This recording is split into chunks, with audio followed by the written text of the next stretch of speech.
Hey, what's up guys? So in this video here, I taught you how to do simple and easy forecasting in Excel. And in the video today, I'm going to show you the different ways to do forecasting and why you might use these ways over the last one that I showed you in the last video. All right, so let's jump right into it. All right, so jumping right into Excel, I've created an Excel file that you can see here on your screen. And just to give you the scenario of this is in a fictionalized company called ABC Cookies. But let's just assume that we're going to do the forecasting for the 2024-25 fiscal year. So if you look at the data here, we have the 2023 months. We have the revenue numbers for 2023, and the company did $48 million in revenue in the year 2023 to 24. So the goal, the target from the CEO of the company is to do 54 million in revenue. So the goal for us is to create a forecast that will show us how we can be in that range and create accurate forecast and even see if this is even possible to do based on the historical data. So first method we're going to use is the FORECAST.LINEAR method, which, to be completely honest with you, it is not the most effective, but I will explain why after we do the actual formula. But right now, let's jump right into the formula. All right, so we're going to go into the FORECAST.LINEAR section, which is in column D, and we're going to put in forecast here. And what you're looking for is the one that says FORECAST.LINEAR. So we're going to click that here. Now, the X is going to be the future date. The known Y's is going to be the revenues. We're going to hit F4 to fix that, and the known X's is now going to be the dates. We're also going to fix that and hit enter, and then we can just double click this and drop this down. So as you see, the total numbers is lower than the numbers there, which does not accomplish the goal. So what the FORECAST.LINEAR does is it gives either a diagonal line going up or a line going down, which in most cases a business's growth is not gonna be exactly linear. There's highs and there's lows, there's periods of seasonality, which is going to be the next section we address in how we can incorporate seasonality into a forecast to make it more accurate. So the FORECAST.LINEAR for this example is not necessarily useful. However, for linear forecasting can be really good for things such as like profit margin, when you want to see how much profit you're keeping, because you want that to be more linear. You want that to go up, year over year. So that might be something where you might use that. So it does have its usefulness, but for this example, it's not as useful. Okay, so the next one we're gonna do is we're going to calculate the seasonality. Now there is a catch to this, but I'm gonna give you what the catch is much later in the video, and you'll see how we'll make this actually come together a lot more. So doing the seasonality, we're gonna go back into forecast, but instead we're gonna do the first one, which is Forcast.ETS. We're gonna click that. So target date is going to be the future date. The values is the historical data. I'm gonna fix that. The timeline is the historical dates. We're gonna fix that. And as you can see, it says seasonality there. We're not gonna use that just yet. So right now we're going to just do this here, and we're gonna close this, and we're gonna see what we come up with. So then now we're gonna take this, double click it down, As you can see, these numbers are getting lower, but I'm going to show you how we're going to fix that in just a moment here to actually make this more accurate and more applicable.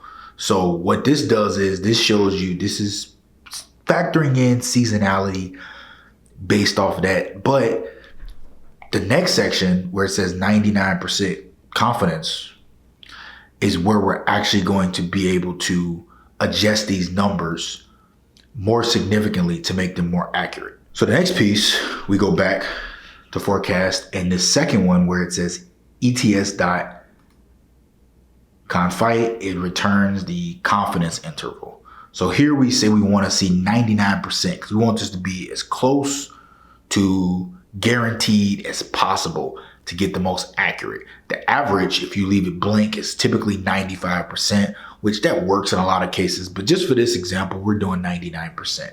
So we're going to go ahead and click this here. Once again, the target date is going to be the first section here from the future dates or the values.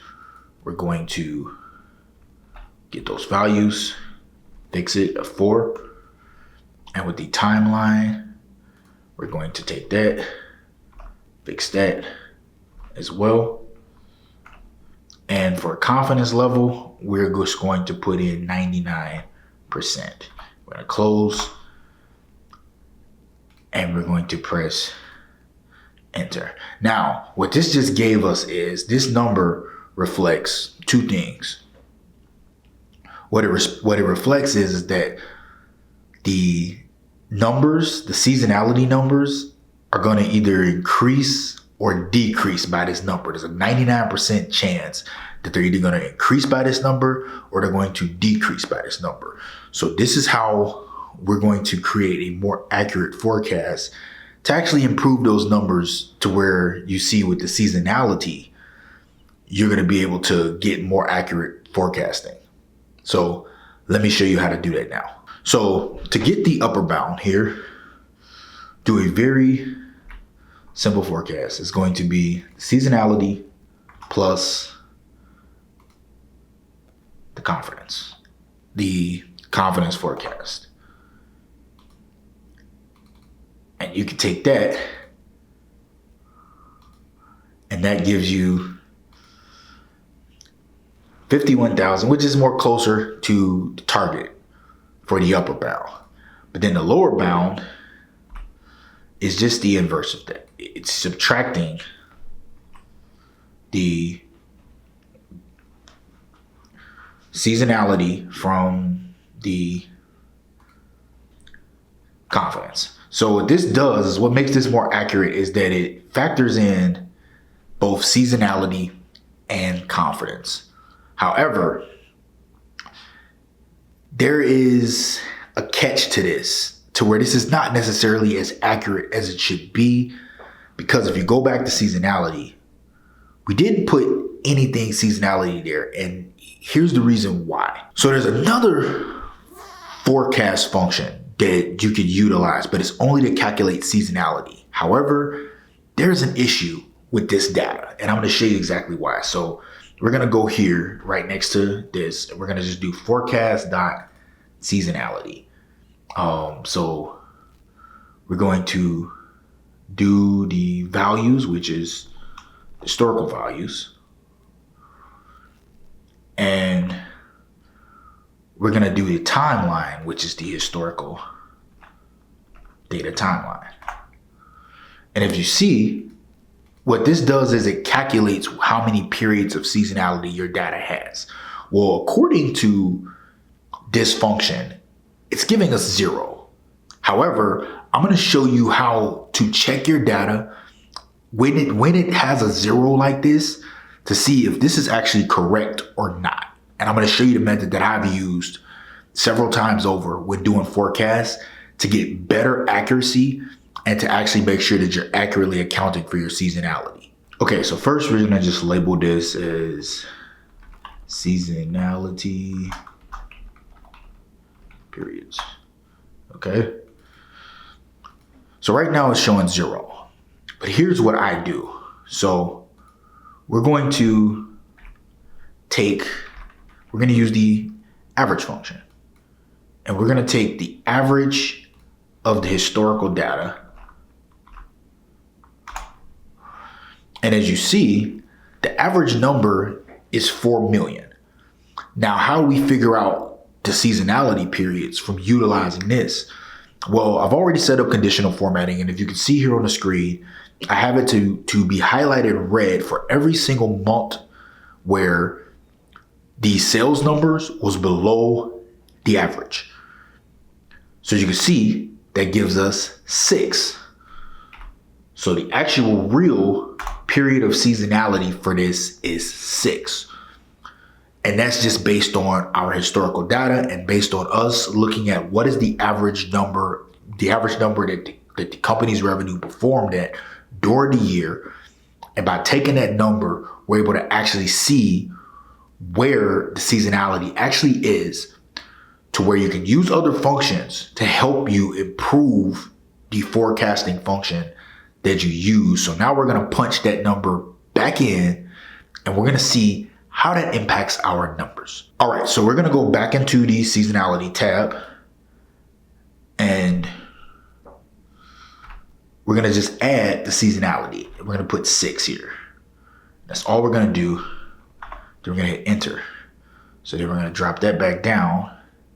And now you see that the seasonality numbers are now showing 47, but the upper bound is now showing 55 million.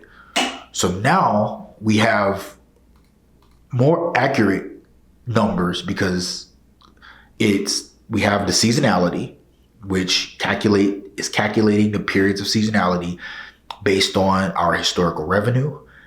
So this, and then we also have the confidence of the increase or the decrease, 99%. So these numbers where it says upper bound and lower bound are the most accurate forecasting that you can do relative to this data, and you can make it make more sense when you are presenting this. Or if you're an entrepreneur yourself, this is more close to what you would expect when creating a forecast. So there you have it. That is the different ways to do forecasting in Excel. Now, we did this exercise. However, your forecast is not actually done. So in the next video, I'm actually going to show you what's in this second tab here, which showing you the budgeted numbers and the prior year. And we're actually going to have the actual forecast. So I'm going to show you how to use this data in tab 1 to actually create the actual final forecast. And now that you have all of this data, you have all of this information, you have all of your calculations done, how do you then take that and actually build an actual functional forecast for your business to be able to track your performance? Well, I'm going to show you that in the next video. But I want to thank you guys for watching this one. Like, comment, subscribe, and I will see you in the next one.